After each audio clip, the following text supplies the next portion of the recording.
Hello friends, नमस्कार।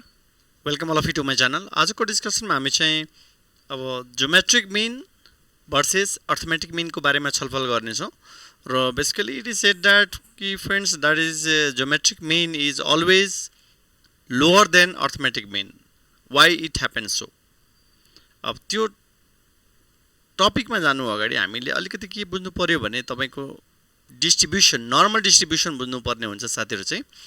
अब normal distribution भनिसकेपछि जुन भन्छौँ हामी, या you can see the first picture कि द्याट इज दि अब that is mean median mode भन्ने बित्तिकै जिरो स्क्युडनेस छ।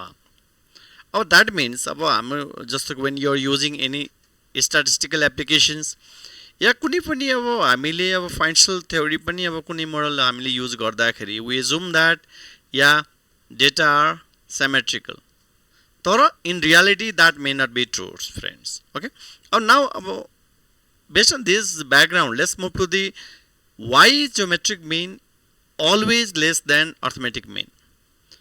For that reason you need to clarify like this key less affected by the extreme values in the skewed distribution. That means first figure is all about your distribution. We have a zero skewness, that is a symmetrical data set where mean, median, mode भनेको all are same. But in case of negative skewness भनिसकेपछि कस्तो छ भने that's a left साइडमा जुन यो देखिराख्नु भएको छ, या द्याट्स अ नर्मल डिस्ट्रिब्युसनको लेफ्ट साइड भनेको द्याट्स अ नेगेटिभ भ्यालु भन्छौँ। राइट पोजिटिभ साइड भनेको द्याट इज द अब पोजिटिभ भन्ने बित्तिकै राइट साइड भन्छौँ, that is the right skewness. एउटा फर्स्ट केस द्याट मिन्स यदि हाम्रो डेटा सेट एक्सट्रिम भ्यालु छ भने, जस्तो हामी बक्स प्लटमा भन्छौँ outlier in the data set, त्यो केस हुनसक्छ एउटा। That's why we prefer geometric mean. And next is that साथीहरू चाहिँ this is it consider the effect of compounding. So geometric mean for a given data set is always less than arithmetic mean for data set, and that is the basic reason investors are typically concerned with long-term return for which geometric mean return would be more preferred. Okay, so arithmetic mean return भनेको simply तपाईँले के बुझ्नु पर्यो भने sum of your observation by N गर्छौँ, या N or in some book you will find the T as well. या geometric mean return भनिसकेपछि हामी के गर्छौँ भने उसको कम्पाउन्डिङ भ्यालु हामी केयर गर्छौँ। Okay, now let's discuss about the given example जुन कि मैले कहाँबाट लिएको छ भने this source of this problem is that's a concept of you can say that in context of investment data, that is the author name is Reilly and the Brown 2007 friends. अब जाउँ हामी चाहिँ this is all about investment analysis and the portfolio management. Okay, अब this in this case particularly you are given the 3-year observation 1 2 3. You are given the like a beginning value is there, ending value is there. Okay, that means ending value भन्ने बित्तिकै first इयरको ending value नै के भइदिन्छ भने second इयरको बिगिनिङमा चाहिँ यो beginning value भइदिन्छ। अब now since we don't have any dividend here, so I would like to know the HPR holding period rate of return. त्यो भन्ने बित्तिकै हामी के गर्छौँ भने ending value or ending price you can say that by the minus this divided by this one beginning. Okay, so this is 0.15. If you simply drag it, friends, it will provide you the HPR data, okay, for 1 2 3. And in case of third year we have a negative return, friends. यदि हाम्रो ending value घट्ने क्रममा छ भने, okay, then in that case we might have a negative return to that is the case. Okay, अब हामीलाई चाहियो कि या how we calculate the arithmetic mean return, then हामीले एक्सेल युज गर्नु पर्यो भने simply we can do it, या हामीले simply some गरौँ sum of this observation your data set, you enter it, so this is 15%. so that is why you would have arithmetic return कति हुन्छ त, this value divided by number of observation n, so that is 5% आयो साथीहरू। अब के गरौँ कि हामी चाहिँ लेट्स मुभ टु दे कि या अब हामीले बाई युजिङ एक्सेल गर्नु पर्यो भने how we can do it. Excel गर्दाखेरि एक्सेल युज गर्दाखेरि सिम्पली हामी के गर्छ भने फ्रेन्ड्स सिम्पली तपाईले के गर्नु पर्यो भने average function is there okay this one average of your data set select गर्नु पर्यो so if you just select and click enter then you'll have a same value okay so that is the 5% if you multiply with the 100 it is the 5% now question is about अब हामीले geometric मीन return कसरी निकाल्छौं त geometric मीन return निकाल्दाखेरि तपाईले यो सम्झिनु पर्यो framework so this is अब यो भन्ने बित्तिकै हामी के गर्छौं भने जस्तो कि अब HPR1 HPR2 HPR3 like that whole to the power 1 by n minus 1 गर्छौं okay अब के गरौँ भने now let's calculate first of all यसको 1 plus r1 okay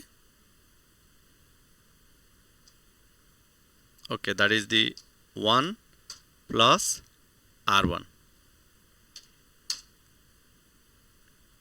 okay this is our value okay अब के चाहियो भने now I would like to know what is my geometric mean return okay geometric mean return निकाल्दाखेरि हामी के गर्छौं भने simply as I discussed earlier तपाईले के गर्नु पर्यो या 1 plus r1 या HPR1 भनौं into this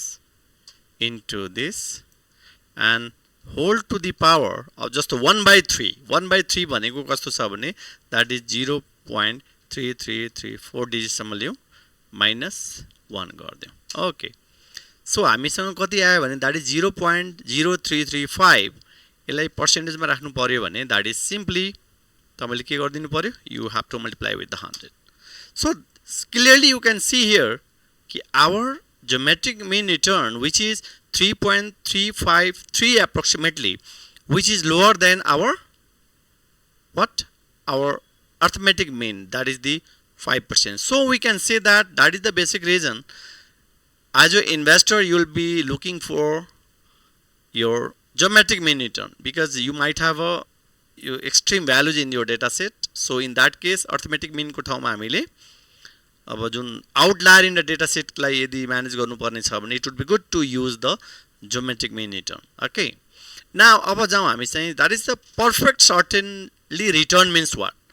अब भन्ने हो भने friends an idealized concept one. So in reality all investments carry some degree of risk, no doubt. So how we say that is a certain return कतिखेर हुन्छ भने when you are investing in government treasury bill from institutional investor point of view, okay, which is certain. So in this case your return would be, let's see the तपाईको return भनेको you are assuming कि तपाईको 5% छ अरे, okay, 5% I assume it, yeah, 5% त्यो माथिको data हैन कि I assume it this is 5%, okay. So in this case since you are certain about your rate of return, so your probability here कति हुन्छ भने 1, certain probability भन्ने बित्तिकै 1 and this is 5. So that means when you are certain of your rate of return then that is the 5, so you would have a probability भनेको 1 हुन्छ साथीहरु चाहिँ त्यतिखेर चाहिँ हामी के भन्छ भने this is called perfect certainly return friends, certain भन्छौ, okay. Okay, यही भन्दै आजको डिस्कसनलाई म यही कन्क्लुड गरे साथीहरु चाहिँ I believe that whatever I discussed today about the concept of why geometric mean always less than arithmetic mean, for which I have illustrated the investment context को एउटा example लिएको, then I believe that whatever I discussed today about the geometric mean, arithmetic mean, including like your certainly return example, then it would enrich your confidence. यही भन्दै म आजको भिडियोलाई यही conclude गरे। तपाईले आजको कन्टेन्ट यदि मन परेको छ भने please like and also subscribe my channel, that is the finance guru Pawan Kumar Jha. Thank you all of you for watching this video. Please take care all of you. Thank you.